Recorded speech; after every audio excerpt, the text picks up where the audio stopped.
That means that every single photon which falls on the back of my eye is different from every single photon which falls on the back of any one of your eyes. This means that I am using 100% a different section of the world than any one of you is to get a picture of the world.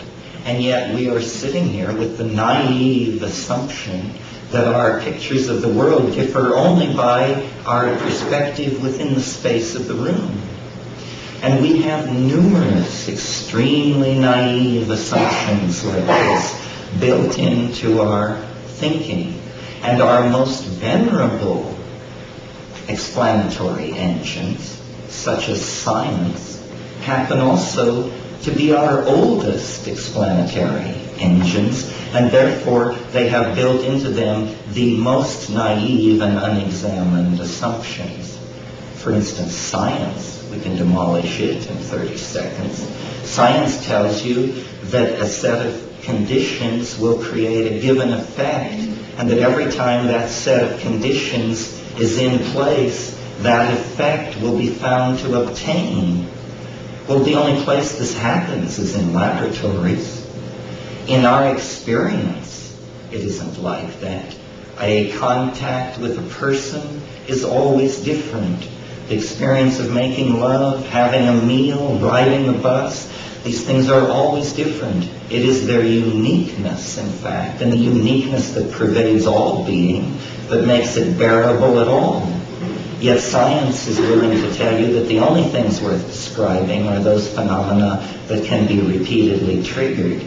This is because these are the only phenomena science can describe, and that's the name of the game as far as they are concerned.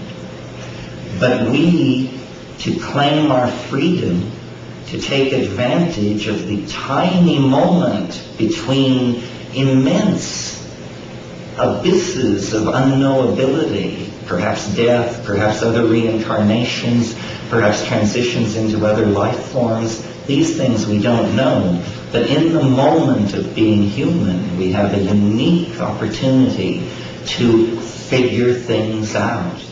And I have the faith that it is possible sometime, somewhere, to have a conversation. Perhaps no progress would be made until the 9th hour, but to have a conversation in which reality could be literally pulled to pieces, beyond the point of reconstructing. I had a friend, I'm not sure this is germane, but I had a friend back in the 60s who one day on LSD took a toothpick and he sat for 14 solid hours with the toothpick and a large red brick, and he demolished it. He reduced it to nothing with this toothpick and his fingernail long after the toothpick was gone.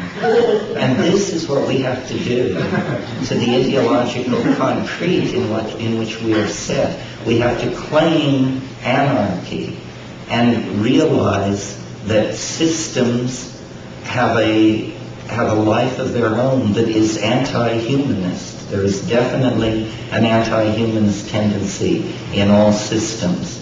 Ludwig von Bertalanffy, who was the inventor of general systems theory, said, people are not machines, but in every situation where they are given the choice, they will behave like machines. We all fall into patterns. We all then hold those patterns ever more tightly. They cannot be violated, and this happens on the thought level. And we are at the cresting wave of a historical wave of this kind of uptightness that stretches back millennia. And I think that we have now come to the end of this phase. Whether you buy into my own peculiar apocalyptarian transformative vision involving 2012, or whether you just can tell by looking around you that the shit may soon hit the fan, I think we can agree that we have come to some kind of a pass. And what is going to come out of it is either going to be a great deal of dislocation in the biosphere, the invalidation of intelligence as an adaptation of biology, and our extinction, or we are going to become, as James Joyce dreamed we could, man-made dirigible, is how he put it. In other words, the exteriorization of the soul, the interiorization of the body. And in this process, everything is going to be challenged. The very notion of humanness is going to be challenged, because we are on the brink, through genetic manipulation of DNA, of actually taking control of the human form, of being able to extend the notion of art inward into the human body and form. Are we classicists? Shall we each be an Adonis and a Persephone? Or are we, what are we? Are we surrealists? Shall I be a potato and you a burning leopard? These are decisions which will have to be faced. These are the important questions. And this vertical game, which we see in the metaphors that are applied to psychedelic drugs, consciousness expansion, getting high, psychedelic tripping, shamanic flight, all of these things are being paralleled. It's like the drugs are the feminine, software, formative, leading edge of what is happening. Coming along behind that is the hardware, engineering, masculine mentality that is processing all this stuff into hardware. And this will continue until the leading edge outdistances the engineering mentality through breakthrough. And this is what I think the shamanic hope is, that we can find a way to use chemicals in our bodies and our voices and our thoughts and our hands upon ourselves and each other to transform ourselves without technology, to move into the realm of the imagination on the natch, as it were, with an interiorized, psychopharmacologically applied technology that frees us in the imagination. At the same time that this is going on, the engineering mentality is going to set human societies in orbit around the Earth and the Moon and the near planets. But there's a catch here for the engineering mentality, which is that the very void which surrounds the planet exemplifies this enfolding, abyssal, feminine element. It is the mysterious mama matrix of Finnegan's Wake. The mysterious mama matrix is the universe, and there is no escaping that fact.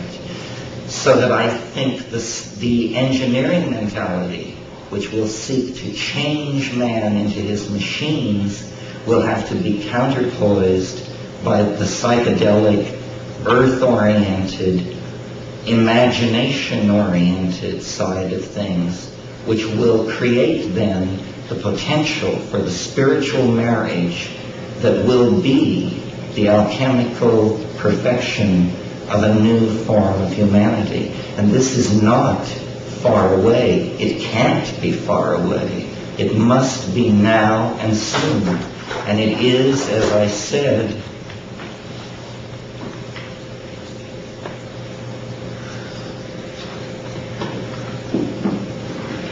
it is a personal responsibility incumbent upon all of us to act. There is definitely an obligation to examine the possibility of action and to think clearly about self and other, language and world, past and future, because too much we have lived in the light of the idea that your ideology will be dictated to you essentially by geography.